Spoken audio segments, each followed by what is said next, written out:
zoning. So back in the, before 2020, before COVID, two of our supervisors visited different areas in the Commonwealth about the different zoning for dying malls, which Colonial Park Mall, as we well know, is dying right now, so not making it. But anyhow, so they found when they were down at King of Prussia, that is considered a town center. And in a town center, you have residential, you have commercial, you have institutional, you have cultural, and you also have entertainment. So in 2020, the Board of Supervisors changed the zoning at the Colonial Park Mall to a town center. So what we want to say today is that we're hoping the new owners, they're going to like what the zoning is, and we want them to know that we are here, the township, to work with them with the zoning that is there at the town center. So hopefully it's all going to work out for us. You know, the mall, I'm born and raised here. It's sad to see the mall the way it is right now. But I think by the new zoning, it's going to suit everybody, okay? Because you can have medical buildings, you can have, you know, residential apartments, condos, retail. We're close to the bus station. We're close to 81, 83. So for our residents, and there's not much there. Now, Boss Cobbs will stay. Everybody knows that Boss Cobbs, you know, will be there. But Representative Fleming and Joshua Seigel from Lehigh County has changed some, is in the process of changing some legislation to help the municipalities that do have the malls that are struggling. So with that, I would like to thank Representative Fleming for coming and everybody that's in attendance here today, and he's going to discuss his legislation. Thank you, President Lindsay. I really, or sorry, whatever. Chairwoman Lindsay, sorry. First class townships, second class townships, there are noticeable differences, but Chair Lindsay is, first of all, I just want to thank Lower Paxton Township and the Board of Supervisors for taking this pragmatic step. As a local elected official myself at one time, I know change isn't easy. We went through something similar in Susquehanna Township with the traditional neighborhood development for Susquehanna Union Green. That was the first time we had ever tried a zoning like that. We got great consultation from a gentleman named Tom Comita, and that's really what it takes. It takes a partnership between the municipal government and the developers who are going to make this happen.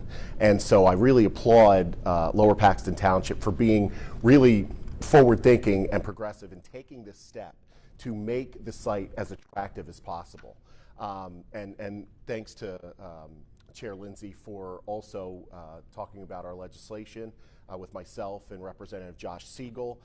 So we have two bills. I have a bill, House Bill 2174, that would actually, through the Commonwealth Finance Agency, be a mixture of loans, low interest loans, and grants to help incentivize the redevelopment of mall sites. You know, obviously my interest is here with the Colonial Park Mall, and it's really important and it's critical that we understand that we cannot just let these sites die on the vine. That is absolutely not an option. We have seen that happen across the Commonwealth before. The prime example is the Century Mall in Allegheny County, which has been in disrepair for about 20 years now because there was a lack of leadership, quite frankly, and I hate to say that, but you know, there was not that forward thinking about what needed to be done with that site as consumer behavior changed. We now know that folks are less likely to go in person to shop for goods. We now know that the attractiveness of malls is waning. And so again, it's a credit to Lower Paxton for taking this step and really being forward thinking about this. But the Century Mall, it is a blight on that community. It is a public safety hazard and it is a public health hazard. And the last thing we want to see is for that to happen here in Lower Paxton Township. And you know, for this district, it's really in the center of everything.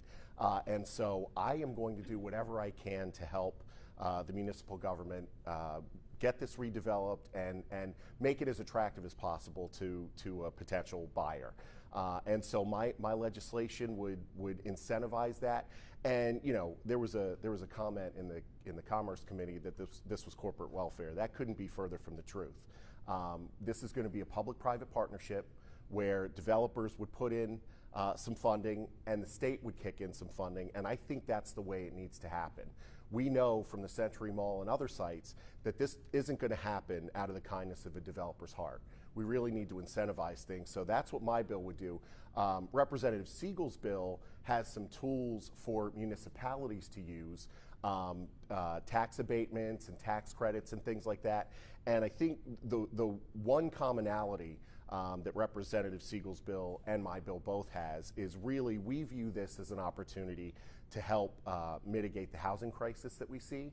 When we redevelop these sites, as Chair Lindsay said, we are looking at a mixed use.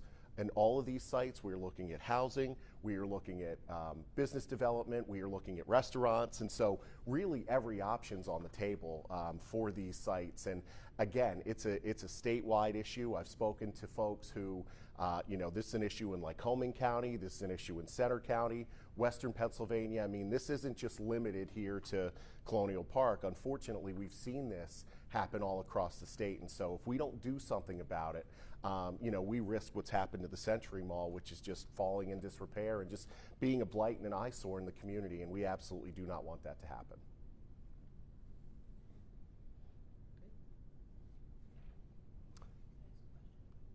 Yeah, we're happy to take questions. Is that okay? So when you talk about kind of addressing the housing crisis as well, I know when you had mentioned the King of Prussia, kind of community around the mall, whatnot, the prices of those apartments can be very, very high. In these, incentives and whatnot, is there any way that any of these apartments are going to be affordable housing units? Well, I would love to see that. Representative Siegel would love to see that. The reality is that's up to the municipality. I mean, and that's part of what needs to happen here. There needs to be a partnership on the state level and the municipalities. It is well within a municipality's purview to work with a developer and say, okay, we've seen this in other communities where a new development site is going to go up and they say, okay, 30% of these units or whatever number, they're going to be affordable housing. They're going to be affordable for folks. And so I think those, and that's part of what Representative Siegel does, is give municipalities those tools to be able to do that. I mean, obviously, we've seen, especially around here in this suburban district, I mean, the focus a lot has been on single family homes. And I think, unfortunately, to meet this need, I think we need to think a little more broadly about multifamily units, and that can be done. I think we can do that in a way that is responsive to what our needs are now, and also doesn't affect communities negatively. I think we can thread that needle. Yeah, and like I said in the beginning, we're want to be able to work with the new owners, on whatever they decide with the redevelopment. And yes, the other supervisors were down at King of Prussia. That is a much more expensive area than what we are here in Lower Paxton Township. Yeah, we won't see those prices here. I don't think you're not gonna see those. And like I had said before, one of the interviews, young people can't afford to buy a house because they can't afford to save up the down payment.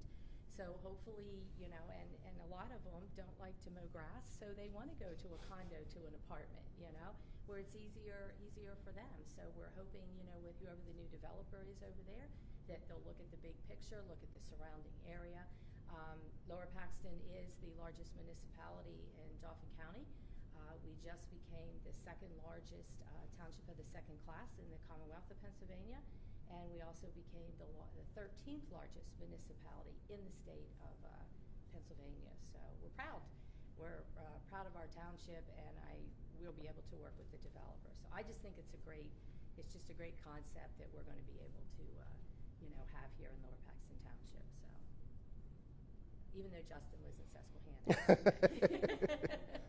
I am quickly falling in love with Lower Paxton. But no, that honestly, part of I just want to go back to something that Chair Lindsay said. I mean, she's lived here in Lower Paxton Township all of her life. I'm a lifelong Dauphin County resident. I worked at the Colonial Park Mall. It's, I worked at the movie theater there when I was in high school. It's hung out with my friends. It really is sad. I made reference to it when my bill passed on the floor. I made reference to it. It is sad that the times are changing, and but again, Lower Paxton Township is being responsive to the needs, and they are again, forward thinking about what needs to happen to keep their township viable and well run. And so they deserve a lot of credit because, a lot of folks are resistant to change, and they are doing what's necessary to stay on the vanguard of what the community needs. So for that, they deserve a lot of credit. As you talk around the community, people that, have been here all their lives are like, you can't do that. You can't tear that down. We just remember, Alaska Land and the Harvest House and Fanny Farm. We hung out there. I mean, it was built in 1960. I remember when it didn't even have a roof.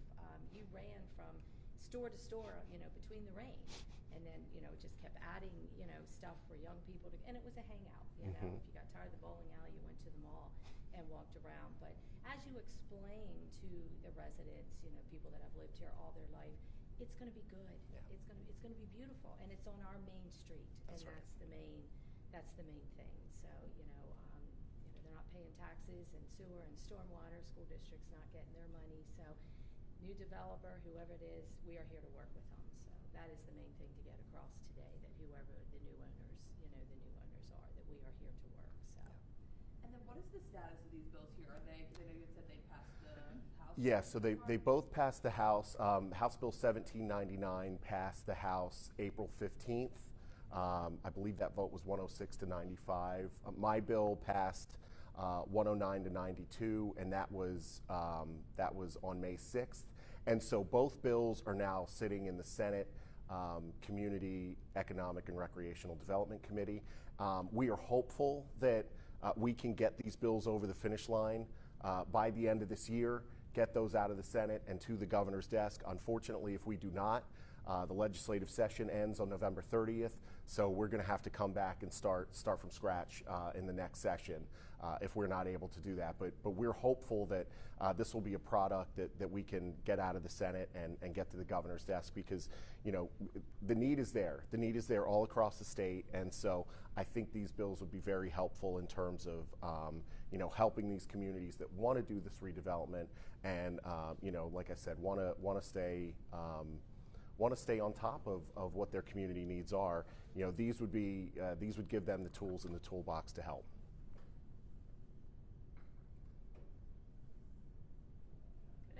Good. Any other questions? And again, we really appreciate you guys coming and taking out of your busy day. Yeah, we do. The audience that came today. Yes. Also. Yeah. Yes. And thank you again, Justin. So. It's a pleasure. It's a pleasure, really. And just like off the record or whatever, I mean, they have been an absolute pleasure to work with. Like I say, I think it helps that I have municipal experience, but with this being a new district, sometimes everyone's trying to get to know one. Well, we've known each other for a long time.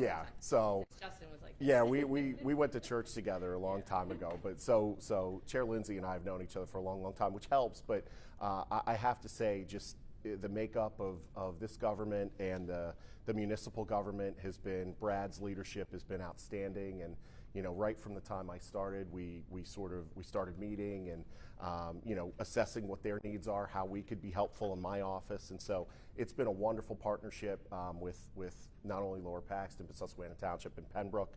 We just had a local government forum actually, just to kind of gather and assess some needs. We're going to work on the 22 corridor, Walnut Street, so that we're going to meet on that, I believe, next week, and so we're doing some good things, and it's a pleasure to be in this position to try and help as much as possible.